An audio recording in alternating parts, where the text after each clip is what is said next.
नमस्कार। Vision IAS के news today के इस अंक में आप सभी का स्वागत है। इस अंक में हम आपके लिए लेकर आए हैं यूपीएससी परीक्षा की दृष्टि से महत्वपूर्ण कुछ अहम खबरें। इस अंक की सबसे पहली खबर बजट से संबंधित है।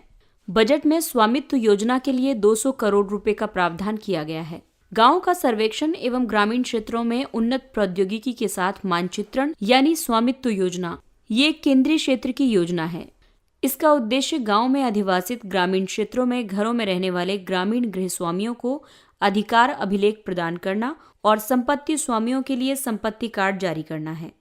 ग्राम पंचायत और सामुदायिक संपत्ति जैसे ग्रामीण सड़कें, तालाब, नहरें, खुले स्थान, विद्यालय, आंगनवाड़ी, स्वास्थ्य उपकेंद्र इत्यादि का भी सर्वेक्षण किया जाएगा और जीआईएस आधारित मानचित्र तैयार किया जाएगा।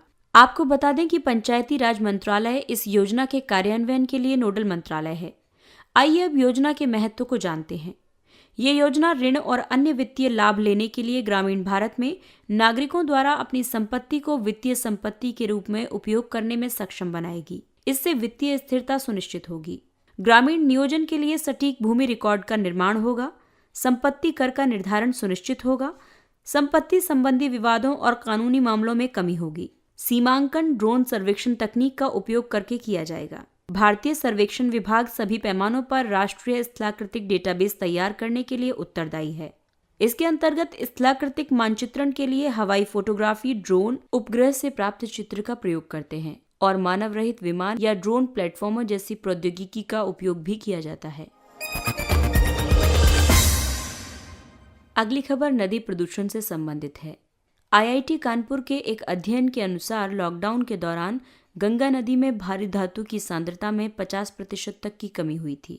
भारी धातु किसी भी ऐसे धात्विक रासायनिक तत्व को संदर्भित करती है जिसका अपेक्षाकृत उच्च घनत्व होता है और ये कम सांद्रता पर भी विषाक्त होती है, जैसे पारा, कैडमियम, आर्सेनिक आदि।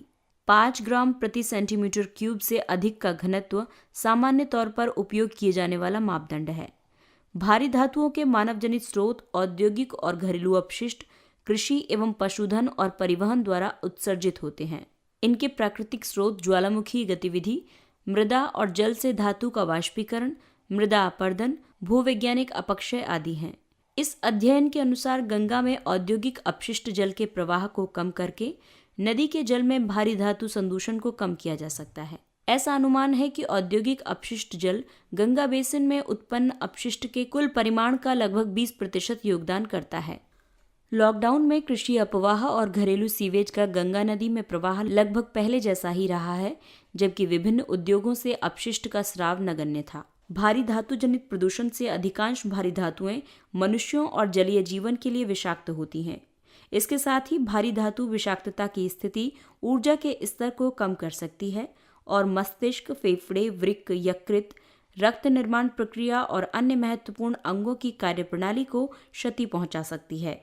यदि भारी धातुएं और इनके प्रभावों की बात करें तो आर्सेनिक से ब्लैकफुट रोग होता है, जबकि मरकरी से मिनीमाता रोग, कैडमियम से इटाई रोग और नाइट्रेट से ब्लू बेबी सिंड्रोम होता है। अगली खबर सूचना एवं प्रौद्योगिकी क्षेत्र से संबंधित है। नेटफ्लिक्स, अमेजन प्राइम वीडियो जैसी ओवर द टॉप प्लेटफॉर्म स्वविनियमन के लिए आचार संहिता लागू करेंगे। Internet and mobile association of India ने एक इम्प्लीमेंटेशन टूल किट को अंतिम रूप प्रदान किया है। इस टूल किट में स्वविनियमन के लिए आचार संहिता के विभिन्न प्रावधानों को प्रभावी बनाने के लिए मार्गदर्शक सिद्धांत और प्रक्रियाओं का एक समुच्चय है। टूल किट अनुपालन किए जाने वाले विभिन्न अधिनियमों को सूचीबद्ध करता है, जैसे सूचना प्रौद्योगिकी अधिनियम, अश्लील और यौन रूप से स्पष्ट सामग्री, भारतीय दंड संहिता, देशद्रोह और सौहार्द को बाधित करना या धर्म या धार्मिक विश्वासों का अपमान करना।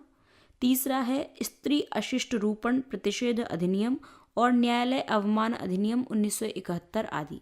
Over the top platform internet के माध्यम से दर्शकों को डायरेक्ट स्ट्रीमिंग सेवा प्रदान करते हैं। वर्तमान में भारत में ये प्लेटफॉर्म्स बिना किसी विशिष्ट विनियामक ढांचे के अविनियमित हैं। नवंबर 2020 में ओवर द टॉप को सूचना एवं प्रसारण मंत्रालय के अधीन लाया गया था। इसका लक्ष्य नियमों में एकरूपता लाना है, क्योंकि मीडिया के अन्य स्वरूप न्यून या अधिक रूप से नियंत्रित हैं। टेलीविज़न केबल टेलीविज़न नेटवर्क नियम 1994 के तहत निर्धारित प्रोग्रामिंग और विज्ञापन संहिता का अनुसरण करता है। फिल्में चलचित्र अधिनियम 1952 द्वारा प्रशासित होती हैं। इससे पहले सूचना एवं प्रसारण मंत्रालय ने व्यापक शिकायत निवारण प्रणाली के अभाव के कारण ओवर द टॉप द्वारा प्रस्तावित स्वविनियामक संहिता को अस्वीकार कर दिया था। इसके अलावा एक संसदीय समिति भी ओवर द टॉप प्लेटफॉर्म्स के विनियमन के विकल्पों पर विचार कर रही है। लिंगायत उपसंप्रदाय द्वारा आरक्षण की मांग की गई। पंचमसाली लिंगायत समुदाय अपने इस उपसंप्रदाय को ओबीसी कोटा श्रेणी में शामिल करने की मांग कर रहा है। राज्य में इस ओबीसी कोटे के तहत सरकारी नौकरियों और शिक्षा में 15% आरक्षण प्रदान किया जाता है। उनका तर्क ये है कि ये समुदाय विभिन्न लाभों से वंचित रहा है और कृषि पर निर्भर ये बड़ा वर्ग सामाजिक, आर्थिक और शैक्षणिक रूप से पिछड़ा हुआ है। वीरशैव यानी शिव के नायक या लिंगायत यानी लिंग धारण करने वाले, ये मूलतः 12वीं शताब्दी के दार्शनिक संत बासवन्ना के अनुयायी हैं। बासवन्ना आरंभ में एक जैन धर्मावलंबी थे और वे एक चालुक्य राजा के दरबार में मंत्री थे। वीरशैव परंपरा मुख्यतः कन्नड़ में वचनों से निर्मित हुई है, जिन्हें भक्ति आंदोलन में शामिल हुई महिलाओं और पुरुषों द्वारा सृजित किया गया था।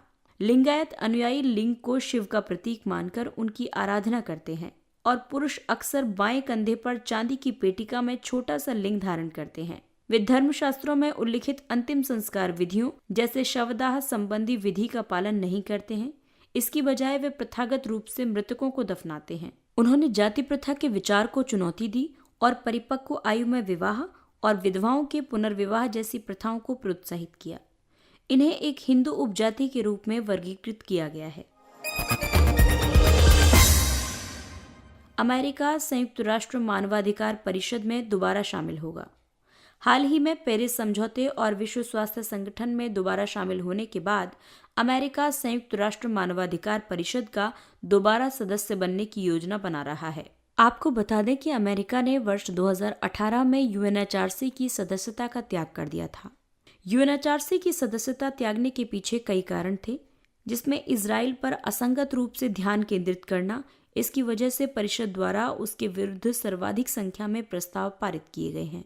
चीन, क्यूबा, इरिट्रिया, रूस और वेनेजुएला सहित अन्य सत्तावादी देशों का इसका सदस्य होना उल्लेखनीय है। इन सभी पर मानवाधिकारों के हनन का आरोप लगा हुआ है। आइए अब आपको बताते हैं यूएनएचआरसी के बारे में। इसकी स्थापना वर्ष 2006 में की गई थी और इसका मुख्यालय जेनेवा, स्विट्जरलैंड में अवस्थित है।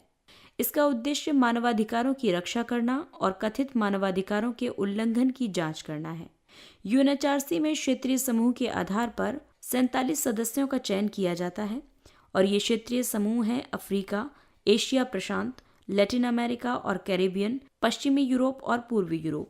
परिषद के सदस्यों का 3 वर्षों के लिए चयन किया जाता है। इसमें प्रत्येक वर्ष 1/3 सदस्य नवीनीकृत होते रहते हैं।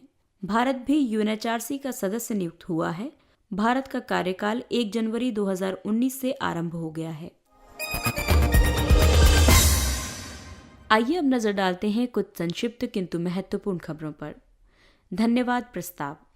अनुच्छेद 87 निम्नलिखित अवसरों पर राष्ट्रपति के विशेष अभिभाषण का प्रावधान करता है। लोकसभा के लिए प्रत्येक साधारण निर्वाचन के बाद प्रत्येक वर्ष के प्रथम सत्र के आरंभ में, दोनों सदनों के लिए प्रत्येक वर्ष के प्रथम सत्र के आरंभ में अपने संबोधन में राष्ट्रपति द्वारा पूर्ववर्ती वर्ष और आगामी वर्ष में सरकार की नीतियों और योजनाओं की रूपरेखा प्रस्तुत की जाती है। इस प्रस्ताव पर दोनों सदनों में चर्चा होती है। इसे ही धन्यवाद प्रस्ताव कहा जाता है। बहस या चर्चा के बाद प्रस्ताव को मत विभाजन के लिए प्रस्तुत किया जाता है। इस प्रस्ताव का सदन में पारित होना आवश्यक है क्योंकि इसकी विफलता सरकार की पराजय को दर्शाती है। न्यायिक निर्णयों के आर्थिक प्रभाव पर अध्ययन। नीति आयोग द्वारा उच्चतम न्यायालय, उच्च न्यायालयों और अर्धन्यायिक निकायों तथा अन्य ऐसे न्यायालयों और अधिकरणों की न्यायिक सक्रियता के अंतर्गत दिए गए विभिन्न निर्णयों के आर्थिक प्रभाव पर एक विश्लेषणात्मक अध्ययन प्रस्तुत किया है। सामान्य तौर पर न्यायालयों द्वारा दिए गए निर्णय प्रमुख अवसंरचनात्मक परियोजनाओं को नकारात्मक रूप से प्रभावित करते हैं। साथ ही इन दिए जाने वाले निर्णयों के दौरान रोजगार, राजस्व हानि के संदर्भ में होने वाली आर्थिक क्षति आदि पर पर्याप्त रूप से विचार नहीं किया जाता है। अध्ययन के निष्कर्षों का उपयोग व्यावसायिक न्यायालयों एनजीटी, उच्च न्यायालयों और उच्चतम न्यायालय के न्यायाधीशों के लिए उनके प्रशिक्षण संदर्भों में किया जाएगा। अक्सर न्यायपालिका द्वारा न्याय निर्णयन के दौरान आर्थिक लागत पर विचार नहीं किया जाता है। खुले बाजार की संक्रियाएं। आरबीआई ने खुले बाजार की संक्रियाओं के तहत 20,000 करोड़ रुपए की समग्र राशि के लिए सरकारी प्रतिभूतियों का क्रय करने की घोषणा की है। आरबीआई द्वारा ओपन मार्केट ऑपरेशन का संचालन बाजार में रुपए की तरलता की स्थिति को स्थायी तौर पर समायोजित करने के उद्देश्य से बाजार से सरकारी प्रतिभूतियों की बिक्री और खरीद के माध्यम से किया जाता है। बाजार में अतिरिक्त तरलता की स्थिति में आरबीआई द्वारा प्रतिभूतियों के विक्रय में वृद्धि कर दी जाती है, जिससे रुपए की तरलता कम हो जाती है। इसके विपरीत जब बाजार में रुपए की तरलता अत्यधिक कम हो जाती है तो आरबीआई बाजार से प्रतिभूतियों की खरीद में बढ़ोतरी कर देती है। इससे बाजार में तरलता का समावेश होता है। प्रधानमंत्री जन धन योजना। प्रधानमंत्री जन धन योजना के तहत अब तक कुल 41.75 करोड़ खाते खोले गए हैं। इनमें से 35.96 करोड़ खाते ऑपरेटिव बने हुए हैं, यानी इन खातों के माध्यम से वित्तीय लेन देन किए जाते हैं। प्रधानमंत्री जन धन योजना वित्तीय सेवाओं तक पहुंच सुनिश्चित करने के लिए वित्तीय समावेशन के लिए एक राष्ट्रीय मिशन है। इस योजना के तहत ऐसे व्यक्ति जिनके पास कोई अन्य खाता नहीं है, उनके द्वारा किसी भी बैंक शाखा में या व्यावसायिक प्रतिनिधि आउटलेट में एक मूल बचत बैंक जमा खाता खोला जा सकता है। इसके तहत पात्र खाता धारक को 10,000 रुपए तक की ओवरड्राफ्ट सुविधा प्रदान की गई है। प्रधानमंत्री जन धन योजना खाताधारी अन्य कई योजना जैसे प्रत्यक्ष लाभ अंतरण, अटल पेंशन योजना, मुद्रा योजना आदि का लाभ उठा सकते हैं। भारतीय साइबर क्राइम समन्वय केंद्र, ये गृह मंत्रालय से संबद्ध एक निकाय है। I4C एक 7 घटकों वाली योजना है जो व्यापक और समन्वित आधार पर सभी प्रकार के साइबर अपराध से निपटने पर बल देती है। इस योजना के निम्नलिखित 7 प्रमुख घटक हैं, जिसमें शामिल हैं नेशनल साइबर क्राइम थ्रेट विश्लेषण unit, national cyber crime reporting portal, राष्ट्रीय साइबर क्राइम प्रशिक्षण केंद्र, साइबर क्राइम पारिस्थितिकी प्रबंधन यूनिट, राष्ट्रीय साइबर अनुसंधान एवं नवोन्मेषण केंद्र, राष्ट्रीय साइबर क्राइम फॉरेंसिक प्रयोगशाला पारिस्थितिकी और संयुक्त साइबर क्राइम जांच टीम के लिए प्लेटफॉर्म। हाल ही में गृह मंत्रालय ने I4C को राष्ट्र विरोधी गतिविधियों की रिपोर्ट करने या साइबर वॉलंटियर्स के लिए एक नोडल बिंदु के रूप में कार्य करने के लिए अधिसूचित किया है। Lantana camara. एक हालिया अध्ययन के अनुसार झाड़ी की एक आक्रामक प्रजाति लैंटाना कैमारा द्वारा भारत के बाघ क्षेत्रों के 40% से अधिक हिस्से पर अतिक्रमण किया जा चुका है। लैंटाना कैमारा उष्णकटिबंधीय अमेरिका में पाई जाने वाली झाड़ी की एक प्रजाति है। लैंटाना 10 सबसे निकृष्टतम आक्रामक प्रजातियों में से एक है। ये देशज पादपों के साथ न केवल स्थल और संसाधनों के लिए प्रतिस्पर्धा करती है, बल्कि मृदा में पोषक चक्र को भी परिवर्तित कर देती है। इसमें उच्च तापमान के साथ साथ उच्च आर्द्रता को भी सहन करने की क्षमता होती है। जब पशुओं द्वारा इसे आहार के रूप में ग्रहण किया जाता है तो इसकी पत्तियां उनके मुख पर एलर्जी के लिए उत्तरदायी हो सकती हैं। पशुओं को व्यापक रूप से लैंटाना खिलाने से कुछ मामलों में उनमें अतिसार, लीवर फेलियर और यहां तक कि मृत्यु भी हो सकती है। जगन्नाथ मंदिर। जगन्नाथ मंदिर ओडिशा में अवस्थित है और ये 4 धामों में से एक है। अन्य 3 धाम हैं द्वारिका, बद्रीनाथ और रामेश्वरम।